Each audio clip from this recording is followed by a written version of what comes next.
We're gonna do a song that you never heard before. The volume.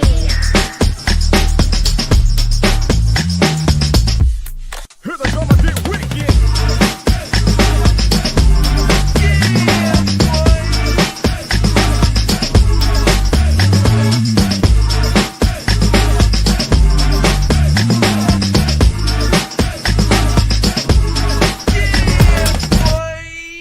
Here we go again. Ace Kennedy, my brother from another mother. I knew, I knew that was gonna happen. What's good, bro? Hey man, it's Revenge of the Sith. What you doing for the day, bro? Nah, Revenge of the Sith was yesterday, bro. I thought it's the 6th. Nah, May the 4th. Revenge of the 5th, the Yeah. 6th.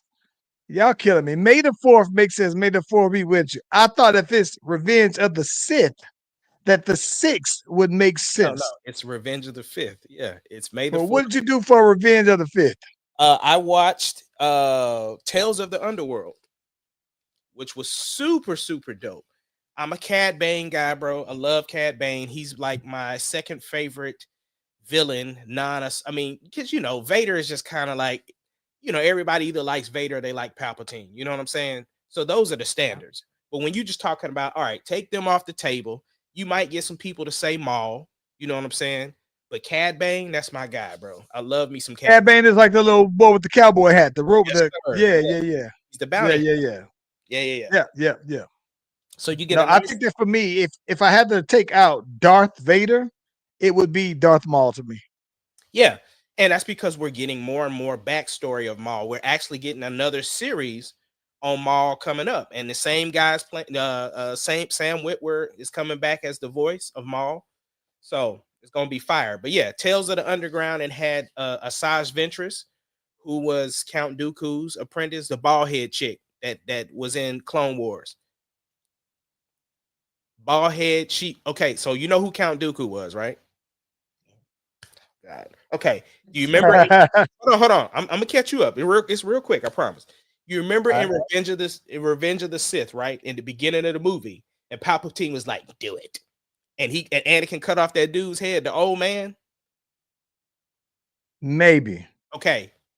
In the very beginning of the movie, Palpatine was captured, right? On General Grievous's ship. Yeah. Anakin and Obi-Wan went to go save him. Right. Obi-Wan got knocked out. So Dooku was fighting Anakin, and he was like, "Oh, you done got stronger since the last time we fought." And he was like, "Yeah, and I got more skills." And so they doing all the fighting, and he ended up with 2 lightsabers on his neck. And he was like, "I shouldn't do this because that's not the Jedi way." And Palpatine was like, "Right, yeah." That old man was Count Dooku. Well, Count Dooku had an apprentice, a bald head chick named Asajj Ventress. That's what the joint is about. Okay. Hey, okay. I just got way nerdy for the Slash Brothers, but you know what though, man? I think it's still it's that day, right? It's a Star Wars day, so yeah. Well, listen, I think that you got to you got to. To me, you can't necessarily tell me who the person is. You got to walk me down where they were and when I would have saw them. Though. Oh yeah, because you don't even know you don't even know what Mace Windu's lightsaber looked like. You don't even know what color it is. And I didn't know he had it. He the only one in Star Wars that's got this color. His is purple. He does have a purple. You talking about Samuel Jackson? Samuel. Yes, if you said what color is Samuel's lightsaber, then I'd be able to tell you. But yeah, when you keep calling the names, the canon names, I don't know none of them. Oh my gosh, bro. I would love to have you on a Star Wars trivia show just to ask you questions. That would be fun. Well, listen, listen, every time that I do a Star Wars trivia for the job, I call you on there though. So yeah.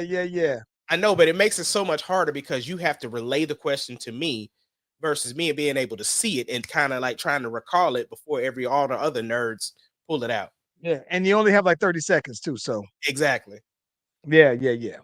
Well, cool. Let's get this music popping off and get on it. Let's do it.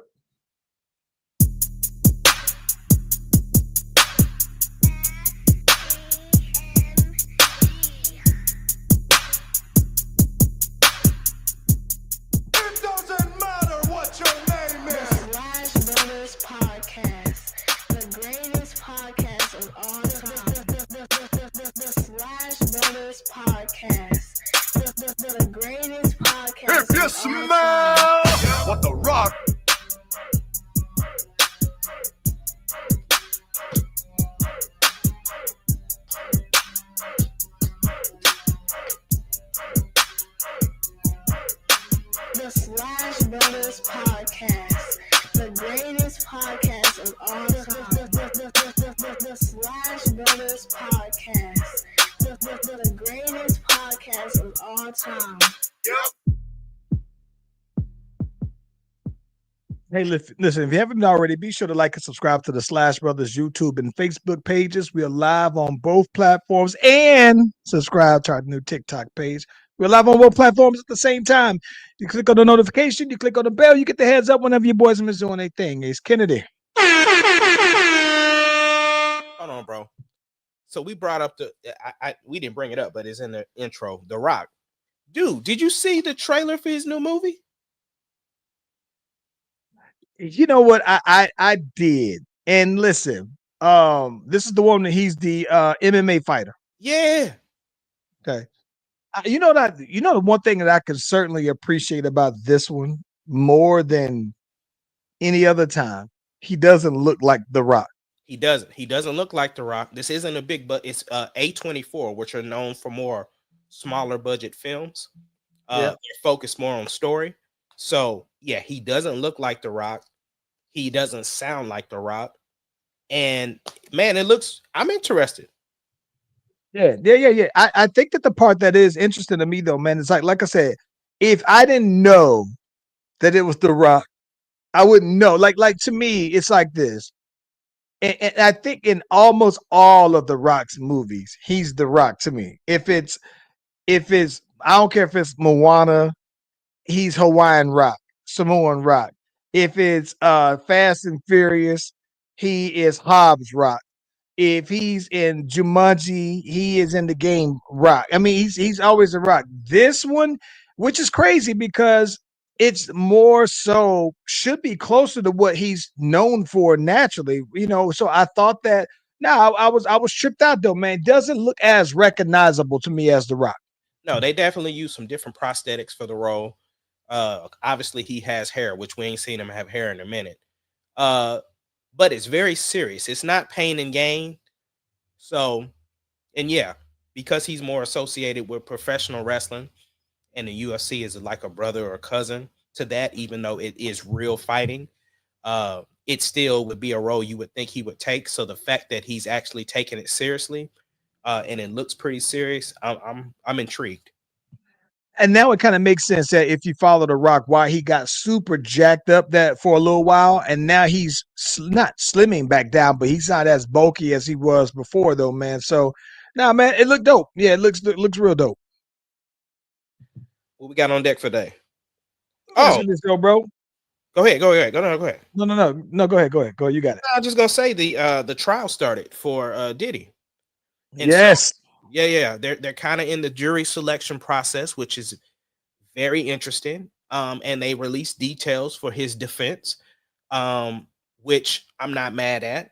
But they're gonna have a time picking the jury, and that's what I wonder how long it's gonna take. Because I've been on jury duty for federal, and you get jury selections quick. Like they got selected that day, so it's gonna be obviously a little bit longer for this case because this is such a well-known personality. So you have to.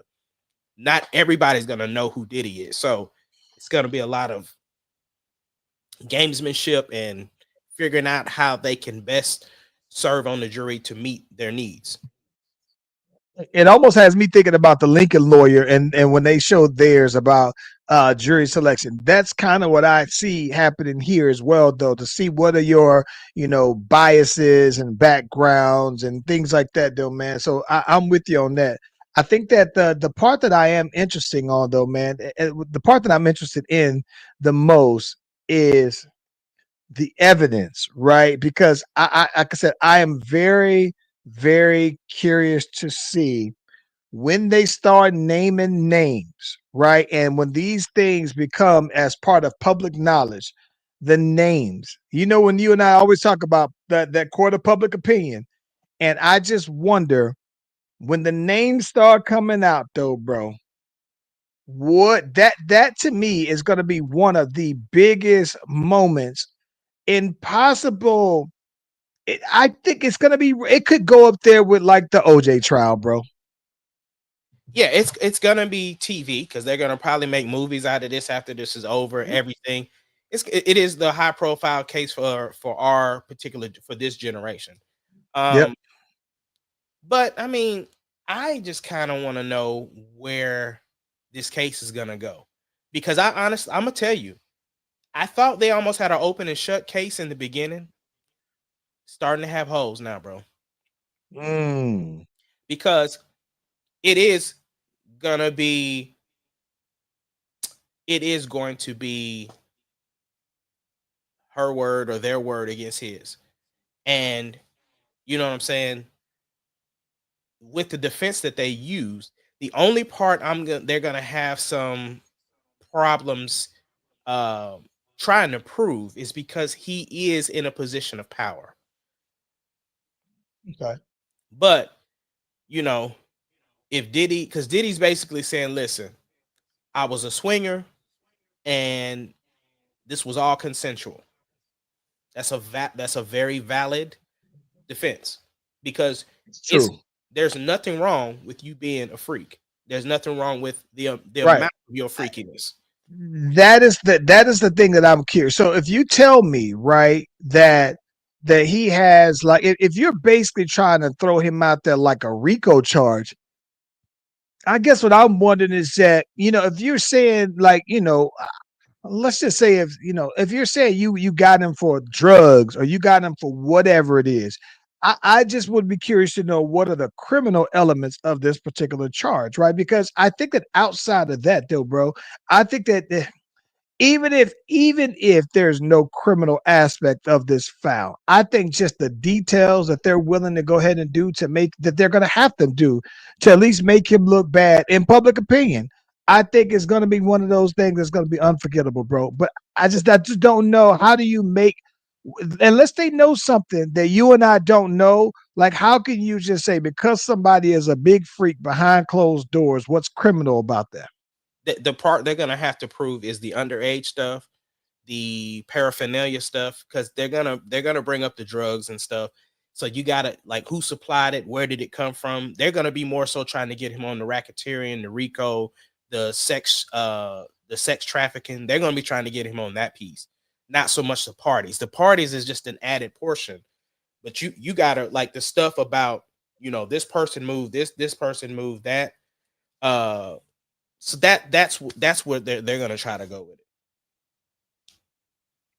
Yeah, no, it'd be interesting. I am curious though, bro, because like I said, the only things that I know about it, and we've talked about it to some degree every time when it first came out, right? We only know what's been put out there in news and what's been put out there for media. But I think that these details, though, once the details start coming out, it's like I said, when they start naming names, bro, I think that's when it's gonna get really funky then, bro. But here's the thing, though. That's only gonna get funky on the entertainment side, meaning that, like, the the people, right? Like the podcasters, the TMZs of the world, all Us.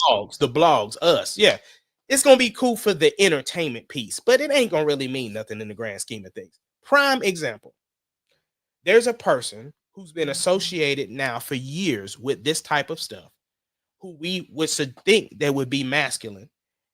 And since then, nobody brings it up. There might be some minor jokes here and there, but it seems like his peers is back to talking to him, respecting him. In 2025, again, I know how you feel, but I'm saying in 2025, a lot of people don't care about that no more. Who we talking about, by the way? The White House. Okay, okay, okay, okay, okay, okay, okay. So it. This is the thing. I think that where this would be different, right, is Dwight Howard's was basically one person, and maybe his circle of the people that he interacted with tried to basically out him, basically, though, right? I think that where this is a different scale and a larger magnitude is the fact that this could also implicate other people without Diddy actually being the person to initiate those implications.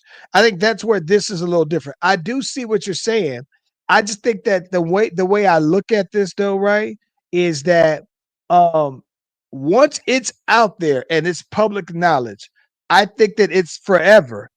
And then I think that forever follows you longer. And while Dwight Howard might have the little snickers and the little side comments and everything like that, I think he always will. Even though I believe he's like engaged and about to be, married or something like that, though, bro. I still think that it'll follow you forever. And I just wonder the people that will be implicated, right? Will brands want to associate with those people once they've been known and associated with him? But here's the thing, though. I completely understand 100% because you're basically comparing Diddy's list to Epstein's list, right? The Epstein list. I understand that. So let me just say, I understand that and I agree. But I'm still going back to the case a little bit, right? The more names that comes out, it's going to be less fire on Diddy court-wise because a lot of people is going to start shifting towards those names, especially if you get somebody who might be more of a bigger profile person than you would think, right? Because what we think of Diddy now with the allegations and everything that's already come out is what we think of Diddy now. I mean, he has become he is now a noun when we talk, or an adjective or whatever, right? When you say somebody got Diddied, or you be like, no Diddy, like it's a thing now, right? As to where the new names now they have to endure the new shame of it all. So, and if Diddy's defense is not, I'm just a freak, and these people was partaking in what I like to do. That's his defense. But here's my thing. I think that there's a reason why the Epstein Island list hasn't been listed out there, hasn't been publicly put. Not everything. They may have had some redacted versions of it. There may have been some assumptions about who's on there, but I think that there's a reason why. And I honestly believe, bro, that there are people on that list where I don't think that you recover from being on that list, right? And not even the fact that of his clients, right? The clients is one thing, right? I'm talking about the party list, right? And I think that that's where I think that the Diddy part, it's with you for life, because just like if they release this list and of all of the clients that he had appeared at some of his parties as well and was on that manifesto, bro, I think that that's a different conversation, because then you do look at them people differently and you start the disassociation, right? I think that with Diddy, it would be the same way. Now, legally, criminally, right? That might not be neither here nor there for him, because at the end of the day, like you said, hey, I do freaky stuff. These people that came, if he has to confirm their names, right? All he can say is, yeah, they was there. But I think that, the stain that comes along with it, it's for life, bro. I don't think you shake that. No, I get that. But again, if that was the only thing he was on trial for, you don't go to jail. There's no jail time for that. They Sure, got to get sure. him on the trafficking, the racketeering, the RICO. They got to get him on the underage stuff. They got to get him on the paraphernalia. It feels like they just threw this big net out there, bro, and just said, hey, we're going to hope something stick. We're going to throw all these charges against the wall, and as long as one of them stick, we good. I mean, I get that, but I also believe that they wouldn't have brought this case up if they didn't have proper evidence. But that's what I'm trying to take your usual perspective from this, and your stance usually is that I will wait and see what the evidence tell me. Oh no, I'm still very much there, because again, a lot of the things that we thought that they had solid on, a lot of that stuff is crumbling, and a lot of the cases that was presented against him have also dropped too. So I think there's starting to be holes and stuff. So Yeah. we'll see. We'll see what they present. 100. Yep. And I don't remember if they said this, but is the case going to be broadcast, or is it going to be closed cameras, or what? Well, I think that these days, though, man, especially with the OJ trial, I think that a lot of that stuff will be public. Okay. And I would be very surprised if they didn't make it a public, thing. I think that they would probably have cameras there. I'd imagine it would be. And at a minimum, they would have reporters there. Oh yeah, absolutely. Speaking of legal stuff, let's just stay here. Shannon Sharp, there's an update to the case. So when we last spoke, I said I don't believe he's coming back to ESPN. And lo and behold, there was another accuser to come out. Now, she's alleging that he forced her to have sex after she found out he was with another woman. He had asked her to leave her husband. Um, I don't know her name, I forgot, but basically they were in a relationship. Uh, he asked her to leave her husband, but he also said that he's still going to see other people. She got upset with that. She came over. He forced her to perform oral and then begin to do the other stuff, allegedly. And then she filed a restraining order on him. And then allegedly, Shannon sent people randomly, people started to know where she lived, which she had a daughter. So she ended up removing the restraining order. And she was somebody that worked for like CBS or something.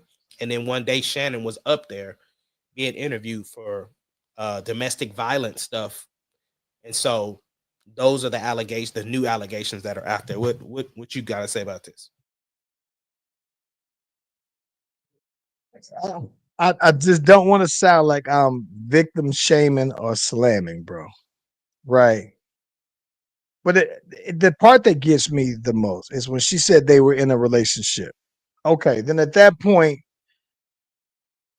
I would look at it like this. They were in a relationship. So whatever the definition of their relationship is, they were in a relationship. So when you say that you were sexually assaulted while in a relationship still, it loses me altogether. Now, if it comes out that this chick had also tried to do a settlement with him or whatever, because this is my thing.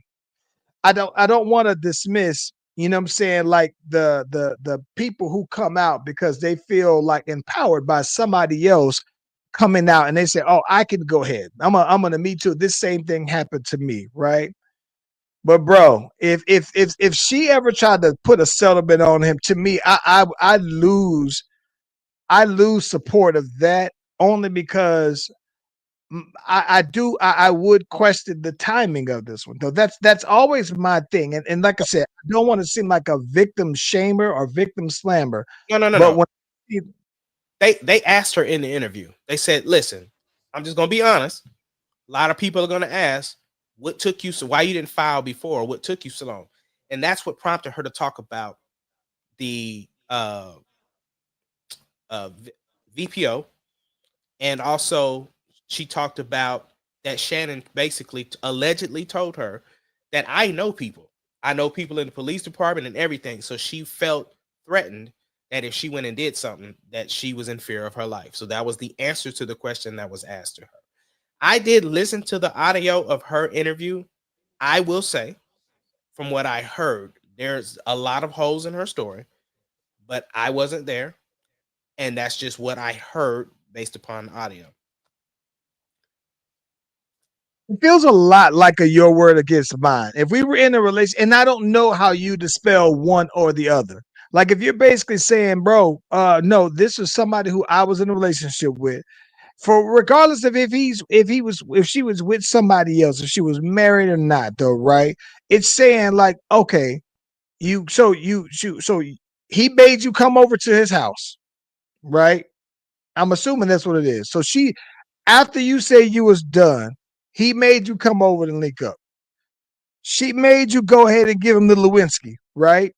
And then like, bro, Well, the thing for me is this is the big part because she says, "I don't remember if I left my husband or not," or she said something to that. Like, I don't remember if I got out of that previous relationship. All I know is I didn't like the fact that he was still sleeping with other people when we were supposed to be in a relationship. So that's the part of the story that's just like real gray area where it sounds like, again, this sounds like somebody a jump off. It don't sound like it was that's what it sounded like to me. it sounds like a scorn jump off, bro. But again, I I don't have want to to, see and what, like I said, yeah. I don't No, want us to we feel like just we bashing this woman, no, bro. nope. But I'm just saying, based off of what I'm seeing, We're just basing uh, everything off of what is presented at the moment. yes. Other Now, evidence if that come out, evidence changes, yes, so then too my opinion. 100%, 100%. Yeah, yeah, But yeah. with that being said, I just don't see Shannon coming back to ESPN, bro. He was probably gonna have to nightcap it and club Shay it, bro. I'm gonna think. I think that he is gonna be on there. And you know what's crazy? This is the one thing that is wild, though, bro. Um, I was watching ESPN the last week or so. Yeah, Feels it don't got the same little that I think that Shannon Sharp brought. I find that Stephen A is having to be more extra to make up for Shannon Sharp's strong opinion and everything. And it feels almost like, bro, like you might feel that way though, bro, but you ain't you that level of animation isn't called for unless you're trying to kind of counterbalance Shannon Sharp not being there though, man. I don't know, bro. But I'm gonna hope though for Shannon Sharp that he actually slides back on over there, no, bro. no, no, no. I 100% hope he's back because again, Mm-hmm. I feel like when you reach some level of fame, you're gonna receive also that level of criticism and optimism of trying to take you down, right? And so or opportunity to take you down. So with that being said, this more bullets are going to come towards him even if he was to get past this, right? The more famous you get, the more people cuz people can sue you for anything. You know what I'm saying? And that's what I meant when I was saying that there are a lot of celebrities sometimes just to not have the noise, they just work it out. Hey, so listen, just as a quick FYI, for any sponsors that are interested in linking up and doing business with the Slash Brothers podcast, we have no history of essays. We don't have nobody coming out of the woodworks. I can assure you that we don't have any essays, whether they're written essays that are due. We don't have any of those essays. We don't have we don't have none of that. Just an FYI, if you were interested in doing those kind of business with us, though, we pretty safe. Yeah, we pretty safe. But We ain't clean, but we pretty safe. hey man, what else we got on the Oh my god! Listen, we got to talk. Oh my gosh, we got to talk about playoffs, playoffs, playoffs. And listen, I couldn't wait because before we get into the recent loss, unfortunately, the Thunder, we got to take a step back. Okay. Okay, so we already got into um, we got into the Lakers losing right to the Wolves, right? We got to spend some time on that. We got to spend some time on the Lakers Yes, just a moment. let's talk about that. Let's Okay. talk about that. So, Because it's a little different now, right? But let's talk about that. so since the Lakers lost, I have a question for you. There's a report that came out that said LeBron James either tore or ruptured or something to do with his MCL. MCL. Okay. Did that come out because they lost as an excuse?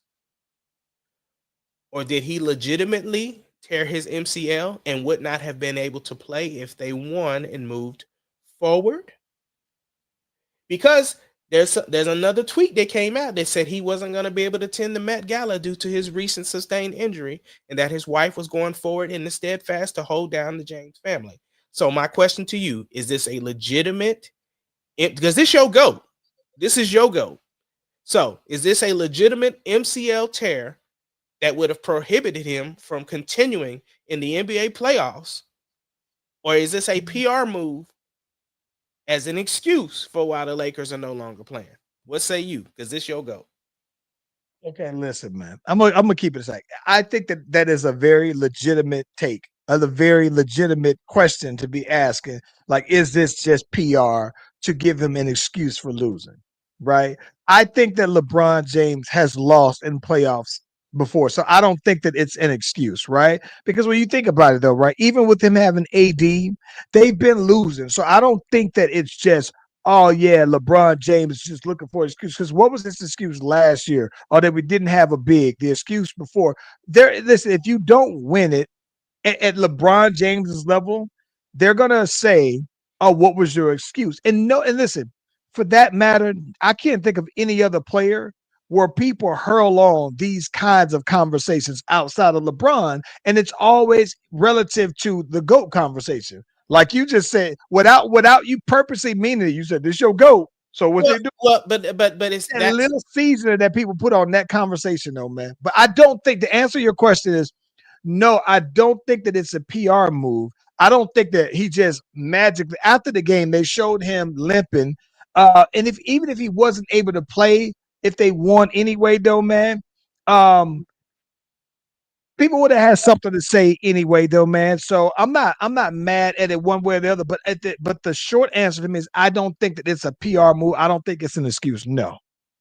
okay. So you think it's legit? So do you think now was he going to play through that if they won, or do you think he would have been out? He would have been medically uncleared to play. Listen, man, if you sprain your MCL, there's no way you're playing on that. There's no way you're playing on a sprained MCL. But I think that I've only seen one. Who was it that sprained? No, they came back from the MCL. I saw Terrell Owens play with his foot broke. I've seen, I don't know how you play basketball, bro, with a sprained MCL. So no, I don't think they're gonna do it either way. Well, and some MCL sprains or tears you don't have to do surgery for. Yeah, but you got to sit it out. You got to naturally heal up. So I don't think he would have. I got another question for you though. So In lieu of them losing, now LeBron James has a player option, which he'll likely opt into, right? And Luka is right now on deck, scheduled to go ahead and sign this massive contract, right? And then the question that they presented to LeBron was that, hey, are you going to be out here on the tour to recruit Luka to sign his contract? And LeBron James said, hey, is that my responsibility to convince him to sign his contract? My question for you is that do you think LeBron James do have some responsibility to recruit Luka to sign with the Lakers? no, because this is the thing. Luka wasn't the problem for the Lakers. He played a part in his lack of defense, but that's a Luka thing. The Lakers knew that because that's how he played in Dallas. The reason why it's not the reason why LeBron is saying that is because he's putting pressure on the organization. Like, bro, the reason that we got killed out here by JJ making us play the whole second half because we ain't got no other people. So y'all worried about Which that's something that LeBron's been saying for some years now, even back dating to AD, right? But Okay. now he's in a position when it's time for him to renew his contract, he gets more power with that though. And it's like, bro, what are y'all gonna do? You got two superstars that have that option of doing something. What are y'all gonna do with the rest of the squad though? Because they gotta do something. Even if they came back as presently constructed, and mind you, we know that they had a trade that didn't go through that was rescinded of a player that they thought was going to be a key for the future and a key for right now that got rescinded. So the organization has to make some sort of moves in the offseason because everybody, like the new wave for the NBA is to have a good starting five and a good bench. You look at the top teams. Cavaliers got a good bench. OKC got a good bench. Boston got a good bench. The elite teams have people that can come in and have minor to no drop off when the secondary units come in. Let me tell you something that's interesting. This is just a whole side nugget here. I think that one of the things that's interesting is that the cat Mark Williams, right? Who the Lakers tried to get, who failed failed his physical. Okay, did you know that so Wimby is what 7'4", right? And he has like this 7'6" wingspan. So or 7'5" wingspan. Did you know that Mark Williams has a longer wingspan than Wimby? He's probably about 7 foot, but has a longer wingspan. Didn't even know who Mario Williams was until the Lakers drafted him. Damn, you still calling him Mario? That boy name is Mark. Listen, I knew that he I knew that he had hops and was tall when I saw him grab Trey Young's floater at his peak out of the air, right? Tucked it in, started a fast break. So that's one thing. But I think that it would have been different. Here's my thing. I'm looking at it twofold. I understand that LeBron James is putting the pressure on, but I look at it two ways though. I think that LeBron James should try to get Luka to go there, to try to be like, yo, bro, this is what we gonna do. I'm gonna put some pressure on them to do this, that, and the other. Whoopty whoopty woo. But in the end, I think that LeBron James should be trying to recruit him because at the end of the day, while the Lakers won the one championship that some people still question, I think is still very legit. I think that with all things considered, the Lakers have tried to do right by LeBron James. They've drafted Bronny. They've been trying to shake up the combination to put shooters around him. They've been trying. Now, don't get me wrong. They've missed on a lot of these attempts, but they've been trying, right? I think that I don't look at this Lakers front office the way that maybe the Cleveland front office looked before he went to Miami, where they just wasn't making. I mean, they wasn't doing enough. I think these guys are trying though, right? But the thing that I think that really makes me mad when people talk about LeBron James in this regards, right, is because then it goes back to the GOAT conversation. It's like, well, you got LeBron James and Luka. Shouldn't that be enough? And I just don't think that that's realistic when every other team in the NBA isn't constructed like that, though, right? And so I think that when you look at that, even if the Lakers got to the finals, right? Do you think that the Lakers, as constructed, would beat the Celtics if the Celtics get there, right? As constructed. No. Okay. If the Lakers as constructed, do you think the Lakers as constructed would beat the Knicks? I don't like the Knicks, but I don't think that, and this is not what I don't like the Knicks as an organization because I just don't like the Knicks. That this particular team is very well put together, right? They like you said, they got two all-stars. They got a potential borderline. They have basically three. You can almost legitimately say that you can count maybe 4 to 5 guys on the Knicks who could potentially be all-stars, right? And so when you look at that, I don't think that the Lakers are constructed this year to be a contender. The question that if I'm Luka, well, when the hell are y'all going to construct a team that's going to be suitable? Because if y'all didn't with AD and LeBron, and now you're telling me that I'm going to have LeBron on one more year guaranteed, then when and what is going to be the plan to put somebody else around me that post LeBron? Like if you're telling me LeBron's going to recruit me to come over and he's handing me the baton to say, take the reins because I'm going to be out of here, then what's going to make the Lakers then any differently from Luka being with the Mavs, right? It's like, Well, I don't know. let me answer a couple of those questions. For one, the advantage that the Lakers has is one, Luka has already come out and said that he is going to resign. It's just which option is he going to sign? He can do a 4-year for two something, or he can do 3 years for one something. And he'll probably do the short term because then he can sign the real big deal after the 3-year. In 3 years, he could see how they decide to build around him. The other thing is the reason why the Lakers are in a good position because the Lakers can offer him the most money. And he was going to sign the Supermax with Dallas. So that's why I think it's safe to say Luka will be there. He's starting to like LA in the city itself anyway. But those questions, yes, I can understand him having those questions.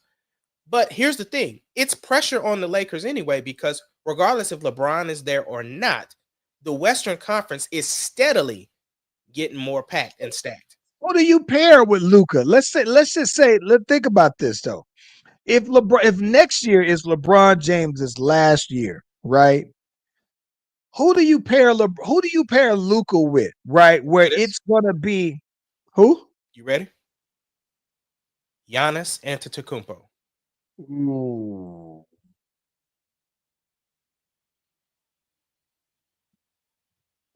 The Bucks have shown they're not in a position to win anymore. Nobody's scared of the Bucks.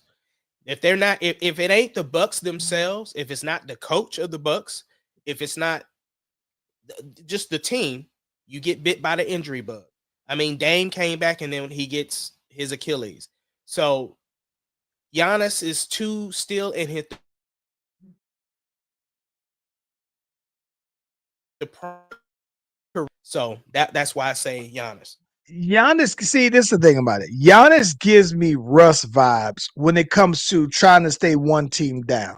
So I think that Giannis would rather Luka come to him than for him to go there. Because again, I look at Giannis like he's the number one option, bro. And I think that history views him in that regards. If he go and joins another team and he's not the number one option, bro, it would make me look at him differently, bro. But the difference is Giannis has the personality to demand to be the number one option. I can see that as well. Yeah. And the fact that he's already won the championship, I think that makes him more of a made man, right? Versus him doing a James Harden, who we're going to get into. So I don't know, bro. I don't, to be honest with you, I can see Giannis in LA. I would have loved to, if he was going to do something like that, I would have wanted to see him do that like 2 years ago, though, bro. I mean, I get it, but you just you put me on the spot. So that was because I know the rumblings are started on, and I mean, you know, this is not gonna happen. This is not gonna happen. Sure. But I would love to see KD, LeBron, and Luka. Man, listen, bro. Listen. That way KD can be number 3 if he wanted to. Yeah, and KD average. KD gonna be then the best number 3 of all time because he gonna average about 30 points though, bro. And he gonna do it shooting maybe 12 shots though, bro. But I'm just saying, I don't know, man. That's another option that's available. But I really do believe the smoke and the fire when it's talking about Houston, especially we will get into it because of the fact that Jalen Green out here 7 points.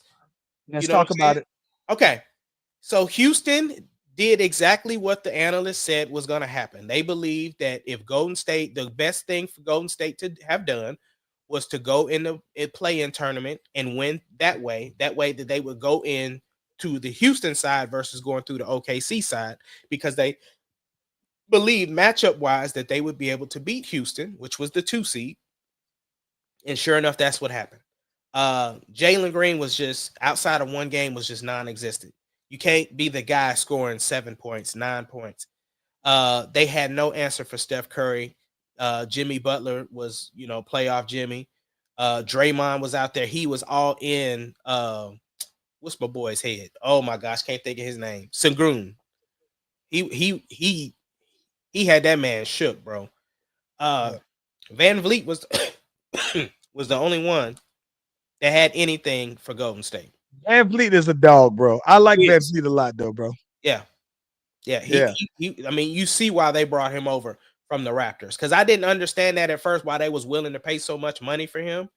They paid him a lot too, boy. He got a bag to go, and maybe it looked like it back then, right? That it was a whole lot. You know what I'm saying? Now it's pretty normal, but here's the thing I think that is interesting though, bro. I think that the obvious play is Jalen Green. Like I said, Jalen Green, Jabari Smith, and a draft pick for KD, and that should get it done, right?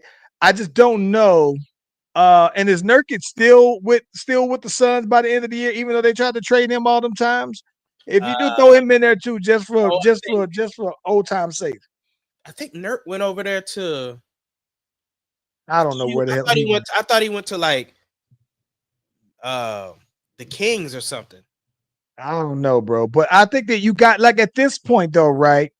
This is the thing I think that's interesting, is that even though we both said that Kevin Durant is a number 2 player, right?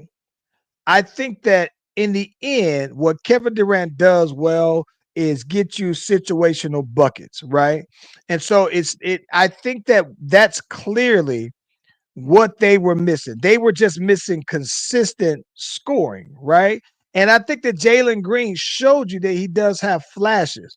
And maybe he'll be that, right? Maybe he'll be where he will always get you them numbers. But if you're telling me that right now you see that out of nowhere you have a championship window based off of the roster that you currently have, if you make some tweaks, unfortunately, I like Jalen Green's athleticism, though, bro. I think that he has off the charts athletic abilities. I think that you gotta go ahead and get him out of there, though, bro. And Jabari Smith is just like I think the part that's with Jabari Smith is that because he, I believe, comes off the bench, he's not dropping 18, 19. You got to get him in there too. And then they may even trade Cam Whitmore, who I like a lot. But Cam Whitmore plays behind Jalen Green, so he's not able to showcase on a consistent basis what he has as well. So if anything, though, man, I thought that it would. I don't know, but them the three guys you got to give up, though, bro. Yeah.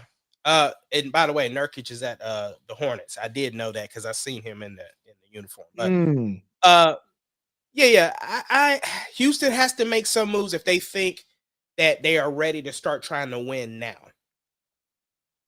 You know Yes, that I agree. If you think that your window is now, especially with you being a number 2 seed, that means that your window has to be 3 years. You got to see it. If not, though, you back there in the lottery to me, though, man. And so if that number 2 seed really means something to you, then to me, yeah, you got to go ahead and you got to say what it's gonna take to get KD out here, though, bro. And then I'm wondering too, because Steven Adams' contract he'll be a free agent this year, and he played extremely well. Are they going to Got to bring him bring him back? back. Got to get you the OGs out there. You got to listen. You got to have that. You got to have somebody who, in anticipation that you have to run against Joker in the series, you got to have the body and the big guns just in case. So, right? I think that you still have to have somebody that you can at least keep Rudy Gobert off the boards, right? And to me, to be quite honest with you, I think that those are the two only big men that you have to really worry about. Like AD is there in the West, but I can live with AD giving me 30, right? I'm comfortable with his kind of 30. I think Joker's 30 is a little different because his 30 is going to come with 10 assists and it's going to be playmaking 30. So I think you got to run back Steven Adams, though, bro. If I'm Houston, I would bring back I would get a healthy Marcus Smart. You know, it's funny. I just completely forgot about Marcus Smart, and I think that is a good option. But I mean, him and Dylan Brooks are kind of one and the same, though, man. So They are, but I'm just saying, veteran dogs who you don't have to pay a whole bunch of money to surround around this still young nucleus. That's what I'm saying. yeah. I get it. But the Clippers also lost. And listen, bro, listen. I think the part that got me about how the Clippers lost is how the Clippers lost. Okay. Right. I think that I've never seen in a game 7 a team so uninterested in winning a game ever in my life. I don't think I've ever and I could be wrong. And like I said, I try not to be a prisoner of the moment and fall to recency, bro. But I don't remember seeing a team just get blown out so fast in a game 7. Bruh, listen. The part that I'm not surprised about is James Harden. It was game 7. So I knew what James Harden was going to give me in the game 7. He's done it before. He was consistent and true to himself, though. I was surprised at Kawhi's performance, though, bro. Very minimal. But how do you come out that flat, though, bro? When you know it's all or nothing. How do you just come out there with no regards to urgency, bro? I don't know. In a game 7 at that, right? It's just like, what are we doing here? What are we doing? I loved Russ dunk and getting the technical. Yes, on purpose. I loved it. I absolutely love it. And you know, it the fact that he played with them boys last year, right? Yeah. And they was like, yo, this who y'all wanted out here? Like, no. Listen, them boys got out there. It looked like it was we was talking about 100 being versus one gorilla. Well, this looked like 100 gorillas versus one man, though, bro. They was dogging them boys out, man. 100 gorillas versus one man was how I would summarize that game, though, bro. Yeah, that boy Russ was going crazy, bro. And And somebody go ahead. No, somebody said that boy was James Harden was playoff Jimmy. They said that boy was playoff Jimmy Harden. Basically, Playoff Jimmy Harden. yeah, a light version of playoff Jimmy, basically. That's crazy, bro. That is some sick work, bro. That was so good though, bro. That to be playoff Jimmy Harden is better than when I heard someone, I think it may have been Skip Bayless calling him James Harden. And they took Oh, the D out his last name because he don't play defense. He don't play no D. So they was calling him James Harden. Playoff Jimmy Harden sounds it's way worse though, bro. Golly, that's so good. That's so good, man. that's real. That's oh my gosh. Yes, yeah, yeah. But the Thunder Boys lost last night. Yeah. So Last minute game winning shot. yeah. Let me the crit. Okay. So I obviously live in Oklahoma City. I'm obviously a huge fan of the Thunder. We know that. So I've had the opportunity to talk to several different people. And I've seen some discourse online. And so what I've seen most people say was they put this one on Mark Dagnall for playing the foul game toward the end of the game, right? Mm. Um, here's my take on the game. No, we shouldn't have lost that game, but we did. Okay. Okay. But again, glass half full. That's the way I am. Our shots weren't falling, and we still were very much in control of this game. Shai Gilgeous-Alexander looked like Shai. In the first series against Memphis, he did not look like SGA. We just had other people that stepped up, which you need. This series, he looked like Shai. He got all his spots. I mean, they had a perfect game plan for Joker. Joker is going to get his points. We already know that. We just try to frustrate him a little bit. Who we don't want to catch fire is Jamal Murray. The thing is this, and we don't rush to get hot, not even in the sense of points, but energy. Like Russ is Energy going, yes, he's infectious, especially in Oklahoma City. exactly. And he was the catalyst to winning that game. His pass, he could have been the old Russ and try to pull up. He passed and set up for the assist to win the game. I told people in Oklahoma, the key to us winning is not Shai. The key to us winning is J-Dub. If he doesn't play well, we won't win. He was the key to us last year losing to Dallas. He did not have a great game. So if our shots are falling, if we play the same type of defense we played last night, we keep the same game plan, we are going to be fine.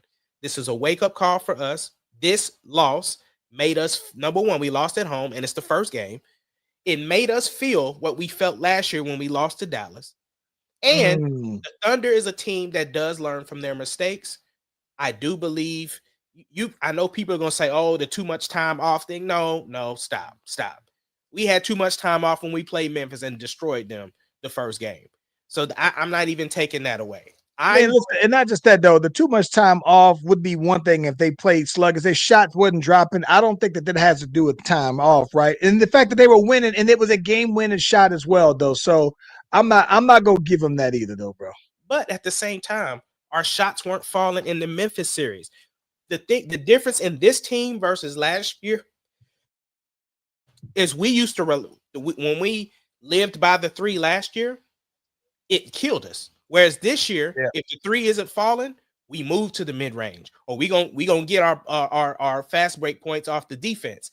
So if we can keep that up, we're gonna be fine because Denver's not used to that type of defense. They're good. Don't get me wrong. I told you from the jump I did not want to play Denver, but if we beat Denver, I don't see anybody else stopping us from making it to the Western Conference Finals. Yeah, I think that the biggest difference to me is that I think that in the end. I think that Oklahoma is equipped to be very comfortable with guarding guards, great guards. I think that Ed Edwards, I think that they, not to say that they can guard him, but I think they can live with that. But you brought in Hart, right? You brought in the guy, you brought in some guys for this though, right? So I think that I agree with you on that though, man. I think that it's the Nuggets just make for a different kind of matchup with Joker specifically though, man, with how skilled he is and with him being your catalyst, your facilitator though, man. So I don't know. I think that it is the first game. I think that they can bounce back as well. I think that you definitely got to take maybe the first game in Denver. You take that game back, and then you get everything back in order. Even if you go back 2-2, I think that you got it. Yeah. I don't think that OKC can go down 2-1 though. I think you got it. I don't think you can go down 2-1 because I think that once you go down 2-1, I don't know, man. It's just part of that whole experience thing to me. Like it sets in, and Oklahoma City, they're ready. I don't think that they're not the young boys no more. That was 2 years ago. I think that they're here now. It's just a matter of how does your experience play against this team's experience, though, bro. So I don't know, man. Yeah, but definitely, bro. Uh, Denver was the team that I was nervous about, just because I would have preferred to play the Clippers because they are capable of having the type of fall parts that they had against Denver. So that's why I wanted to play them. But Denver, they have championship experience. They have some dogs over there because Aaron, you got to be careful about Aaron Gordon. You got to be careful about Michael Porter Jr. You definitely got to be careful about Jamal Murray. And then you got to be careful about Russ's energy because he produced, and then Braun is okay. But he might get you 10, but Joker is gonna get his. We just have to frustrate him a little bit. That's what we got to do because he gonna get his. Yeah, I think so too, man. Yeah, so I wasn't, it was that initial disappointment, like we lost, but I didn't get nervous. Like after I saw them play Denver, and I'm like, okay, they are not afraid. These boys is out here playing like we've played all season, and we have the rotational guys with the experience that have been playing all year because we use a deep bench, unlike most teams. We use a deep bench. And I like that they've stayed true to themselves. Like they didn't switch it. Like some teams went like the Lakers went 5 and the whole fourth quarter. I think that they're saying no, we've been riding this wave. We're gonna go with it. So I looked at, when I looked at the box score, I saw that there was a lot of people that clocked minutes in that game though, man. So it was like 10 players clocked minutes that game though. So yeah. And let me ask you this though, for this Golden State Warriors, man, who do you expect to win? Golden State and Wolves. I'm sorry. This is tough for me because I never count out Steph Curry, but I don't count out Ant-Man. Okay, but if I have to choose, I'm not gonna punk out. I'm gonna say Golden State, bro. I still think the Timberwolves just don't have it yet. Like, I think Ant-Man is the guy, but he can't do it by himself. And I don't think that Gobert can get him over the edge. I don't think Randall is consistent enough. As much as I love who used to play for the Jazz, now he play for him, left-handed shooter, point guard. Mike Conley. He doesn't make enough of an impact like that. And I love Mike Conley. He's very consistent.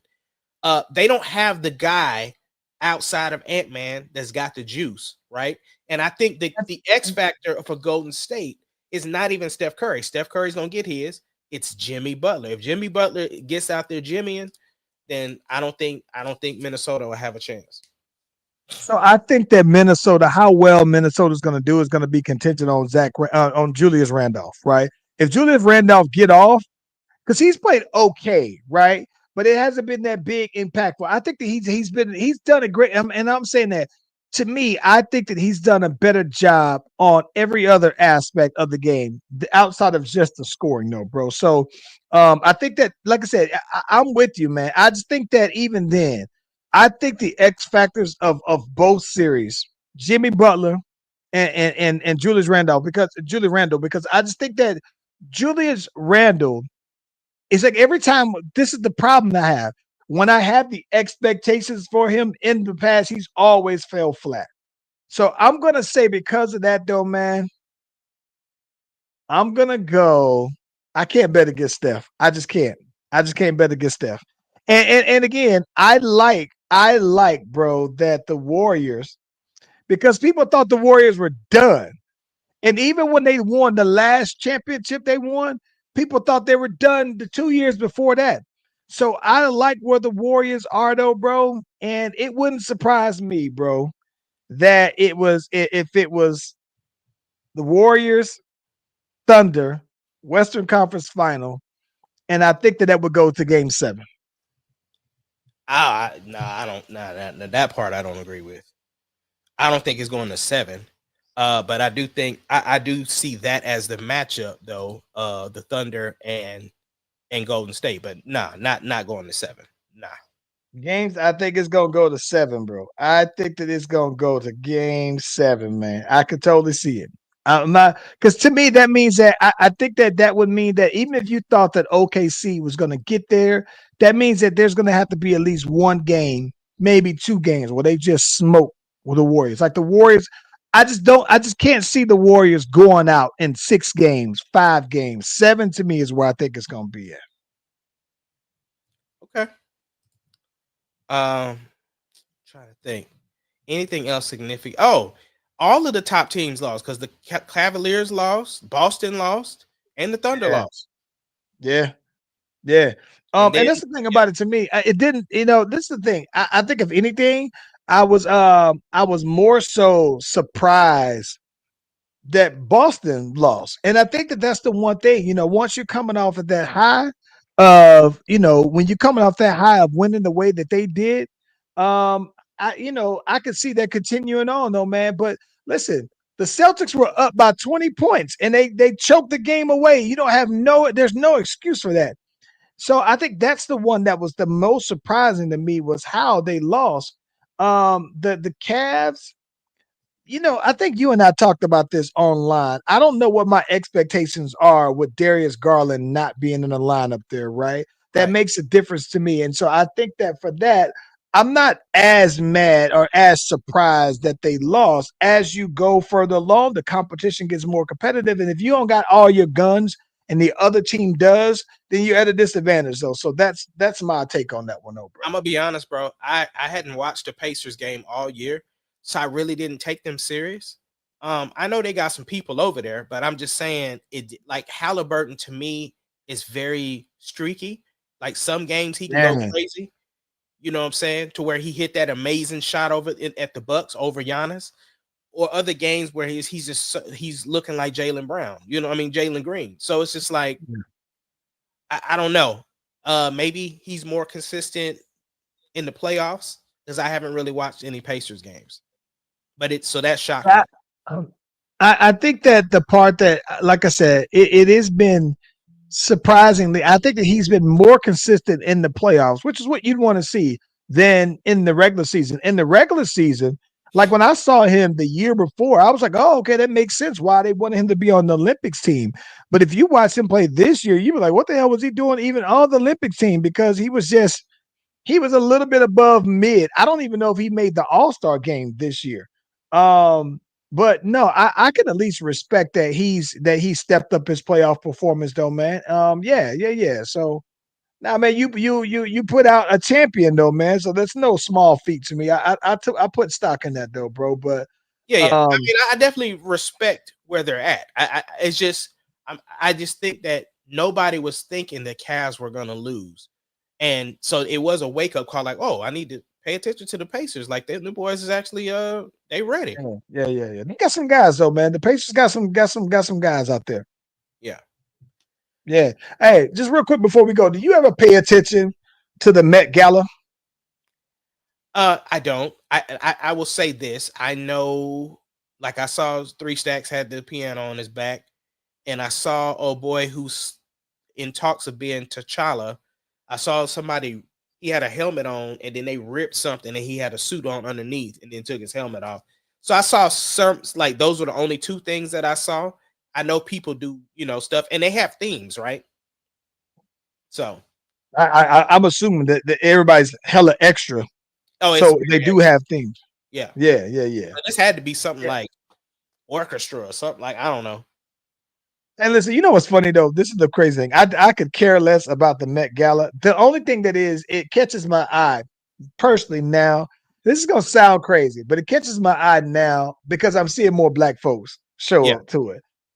That's my biggest thing. So it's like it's weird because don't get me wrong. Respectfully, I do look and see what everybody's wearing, right? But I guess there are times where I'm like looking and I'm like, okay, there like every year there's some black folks that are there that I'd be like, wow, I wouldn't expect you. Like I saw Stephon Diggs there, right? And I was wondering, like, was he there with the girl Cardi? Right. And like when Andre 3000 was there, I didn't expect for him to be there, but then let alone the outfit, right?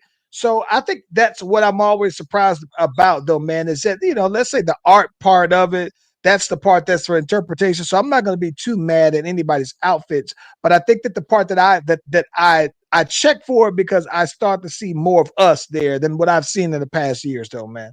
Right. Yeah, There yeah, was something yeah. I was gonna ask you for. Oh, before we go, are you caught up on The Last of Us? Yes. Okay, we gotta talk about it. We gotta talk about it before we get off. What you rate the episode? Okay, the episode you talk. Let's just make sure we're talking about the same thing because I think I am caught up. The episode This we is the talked about episode when they they got to Seattle. they are at Seattle. Jeffrey Wright was introduced. Listen, Jeffrey Wright, love Jeffrey Wright in Oh, yeah, everything he do. absolutely. Okay. I'm gonna give it an 8 out of 10 out of an episode.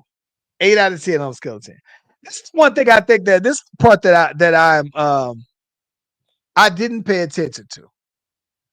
Okay, so what I didn't pay attention to this whole time is that she didn't tell her homegirl that she was immune, right? I think I never. I thought that surely they're friends. I thought she would have told her that. So that's one Oh, no, thing, right? I think the part that this is the thing. I think the part that and maybe I don't know. I don't watch the video. I never played the video game. But the part that started to like really make me like mad is their emphasis on making her the lesbian lovers, though, bro. Like that let that me, part. I'm like, I don't know if that's in the video I'm game about or to say, not. let me shoot you some bail. That is a part of the game. That is Okay, very much a so storyline in the game. okay, so but they're making it to where this is like a theme of it, and I think that's the part that I don't get. It's like, Well, all okay, right, you so know like what? this, It's right? emphasized. Where they came from, they don't know anything about pride. That's why they was like, I understood that. yeah, Yeah, I understood that because by the time that they were going through the apocalypse and everything like that, that was they it were was little, right? yeah, So yeah. yeah, So no, everything that you're seeing is pretty not game accurate because they're like even Jeffrey Wright's character, they changed how he was introduced than what was in the game, but essentially, loved how he was introduced. By the oh way, yeah, throwing the grenades in the back of the truck. Boom. yeah, So no, that is game accurate. The relationship between those two is game accurate. So yeah, they're playing it. Her playing the guitar, game accurate. Uh, like all of that stuff is they're following it, man. Pretty much. They just get to add a okay, little bit more because in the game, the emphasis on gameplay. So yeah. there are cutscenes, but they can't give as much backstory and stuff because you want to get back to killing the infected or whatever. So It definitely. I'll say this though, man. I think that there are some parts that I think that stood out to me the most was, of course, when he saved the young boy that was with him and said, "Hey, make a choice," and he was like, "Hell, my choice already been made up." Then, right? So I thought that was one part that I thought was real dope, and I think that the part that I thought was real dope was them going through the subway. I thought that scene kind of reminded me very much of like a really good, intense oh man, Walking Dead, the one with Negan and Maggie, kind of had that same feel.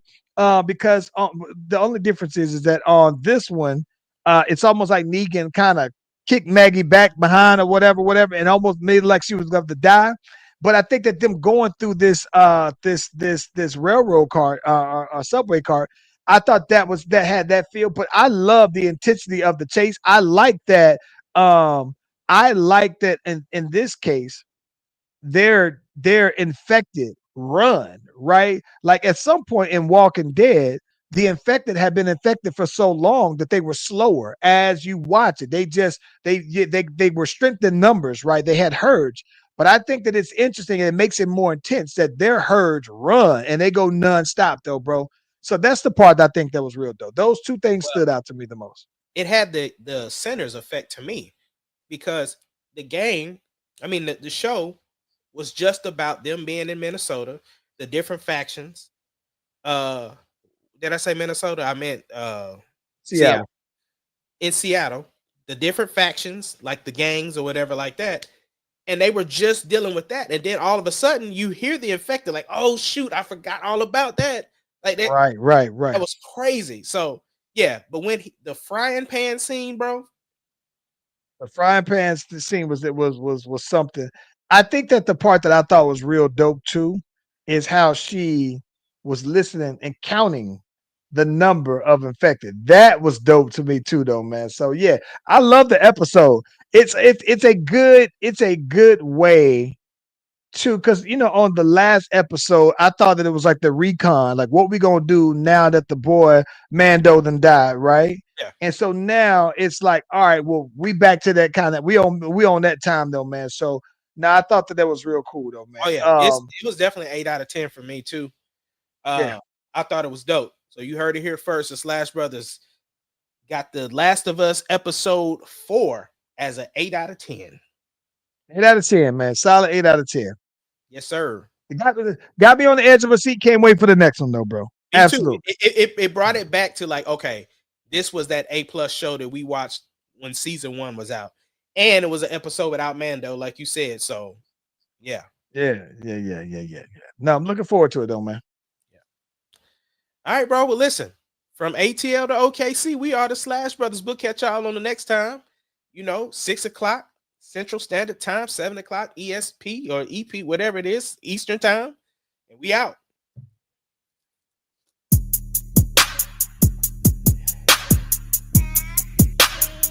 ESP.